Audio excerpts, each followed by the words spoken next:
have promos. I'm sitting here with Sam from Paradise Fears.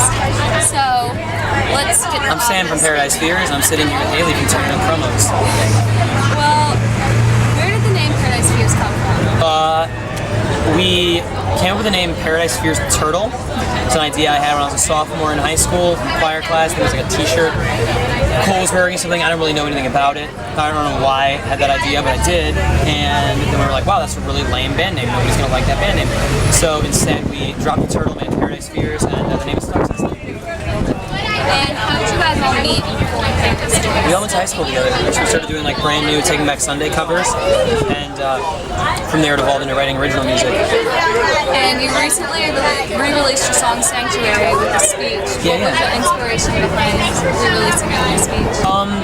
Well, re-releasing it, that song has kind of come to define our band in a lot of ways, and it was certainly our most popular song. It was the most well received, but we felt that the recorded version, as it stood, didn't do enough justice to sort of the emotional impact we wanted the song to have. So we re-recorded the song. The speech was added like maybe a year earlier, just live, because it's a super long instrumental section. I was like, I don't know what I'm gonna do. What if I just added this amazing spoken word section and like talked about like lyrics that didn't make it into the original version of the song, or like and like I quoted some of my favorite artists, like the New Radicals and Bob Marley, both are in there, and made this spoken word section, and it got kind of more popular, and so we decided people needed a version that had the speech. And it's amazing. Yesterday we played it in Boston, and I mean, there's a lot of words in that speech. I don't expect people to memorize like rap lyrics or spoken word parts. I couldn't hear myself when the speech was going. It was so loud. I'm ashamed to say that. It's amazing. That does sound It's amazing. Is your mom going to be here tonight? She's here, but it's sold out. Oh, really? Yeah. Are you going? Did you get tickets? Yeah. Okay, cool. Oh, I'm sorry. It's okay. So you've been writing a lot recently. You wrote with Alex Dillon from Cab, Yeah. Brian Dale from Somerset. Is there anything coming about this writing? Yeah, there's tons of stuff coming about. Unfortunately, we can't really like reveal what it is yet because it's very much. There's so many factors that are going to determine like how we're able to record our next CD. So we're basically waiting until those factors, that dust kind of settles, and when it does, then we'll be in. Then we'll know. But right now, I mean, there's a very good chance that a label gets involved, like before the finished product comes out. But we're writing the songs, we're recording the songs, we're trying to finish as many songs as possible, so we have new stuff to show people. And there's no way that we're going to be dormant for more than a couple of months. We're going to need to start releasing some new music. And the Sanctuary mini tour is your first headlining tour that just kicked off yesterday. Is there anything you're looking forward to? I mean, I'm really looking forward to the rest of these shows because headlining shows are incredible. I never want to go back to support touring. But we've got a really cool tour in July with Forever the Sickest Kids.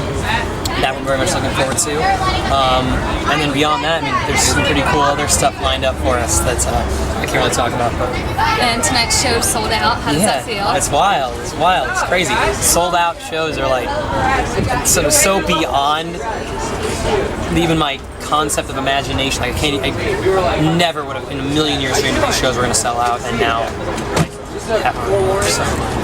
And your most recent album, Yours Truly, could you tell us how the writing process went for that?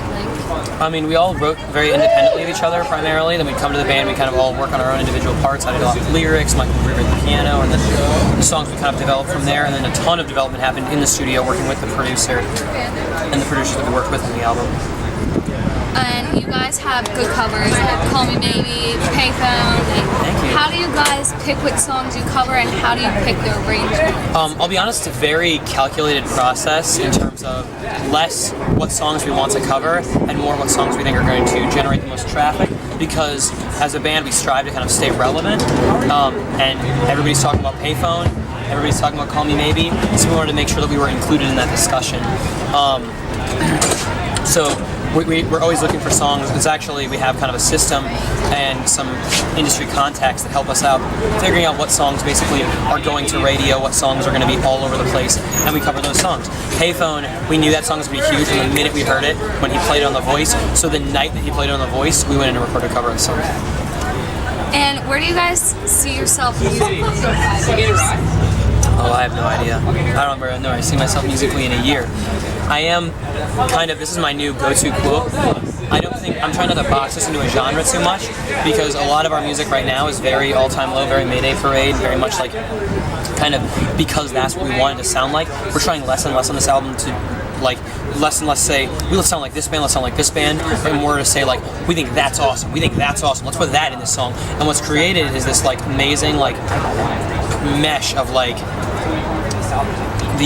we love like the integrity and the heart of all-time lows music, and like the drive-through era, like Starting Line, Newfound Glory, like bands like that. We love like their push and their drive behind their music. But then we also love like the lyricism and like how like poetically melodic, so much of like Parachute in the script. We love bands like that. And I love like the lyric of like Lupe Fiasco, Eminem, Childish Gambino, like, so we're trying to like not say like let's sound like this band, and more say let's just do our favorite things, put it all together and kind of see what comes out, because I don't think there really are genres. I mean there are genres obviously, but I don't sort of believe in trying to box yourself into one and make music to a genre. I think there's two types of music. There's good music and there's bad music, and we're going to try to make good music. What's the best piece of advice you've ever been given? Maybe that right there. There's only two types of music, good music and bad music. God, I don't know. My mom one time asked me, and I go to this quote a lot, but it is pretty meaningful for me. The most transformative moment in our band's career was when we went on tour All Time Low, and that never would have happened if my mom hadn't called me one day when I was very like frustrated and upset driving through Alabama, following yet another tour, selling more CDs, just doing that over and over and over again, which, while fun, is a very trying process, and I was starting to get upset with where we were at. And she was like, I have a question, Sam. If today you woke up and you knew that whatever you did, you wouldn't fail at it, what would you do? Like, what would you do if you knew you were going to be successful? And that night, I emailed All Time Low's manager, and a week later, we confirmed the All Time Low tour. Yeah, so I think that, because it kind of encompasses the idea of never settle for anything. So live your life like you're always successful. Do you have a favorite song to perform live? On this tour, Sanctuary's pretty man, that was, I don't know if people talk about like blowing an eardrum, but honestly, like I got an instant headache the moment the Sanctuary started last night, because it was so loud, it was blood curdling. We had a booking agent was there last night, and he goes to shows. He says he goes to shows like 5 times a week, and he goes, I have these earphones. He's like, these earplugs. He's like, I never have to put them in. He's like, having a girl last week, didn't have to put them in. I never use these things, but I had to have them for your whole set, and especially Sanctuary. So that's been my favorite performance. And this takes us back to kind of what your mom was talking about. Many people learned about your music by shows, promoting. How's that whole experience come about? What made you guys think, hey, let's just go out there, wing it, follow a tour? It was just an idea I had one day while I was working at a grocery store. I was very frustrated with where we were at, and I knew it was directly related to the fact that there weren't people listening to our music, and there weren't more people listening to our music. So we went out and I was like, I had heard of people doing it on Warped Tour. I was like, there's tons of people standing in line for All Time Low and for the Ready set. Like, let's go follow those bands around. We've got 6 guys. We can split up. We'll just drive little cars. Started crunching the numbers on it, and it started to look like it might be the kind of thing we could do. And as a result, like, it worked out for us. And speaking of the 6 guys, one band. Do you guys ever fight?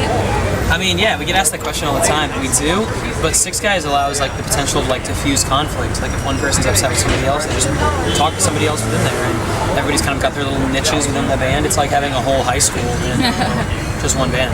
And last but not least, what would you like to say to your fans? I love you. I hope you get to see us on this tour, because we're very proud of what you're going to be seeing. And yeah, hopefully I get to see you soon. If I haven't met you yet, then I'm going to make that happen.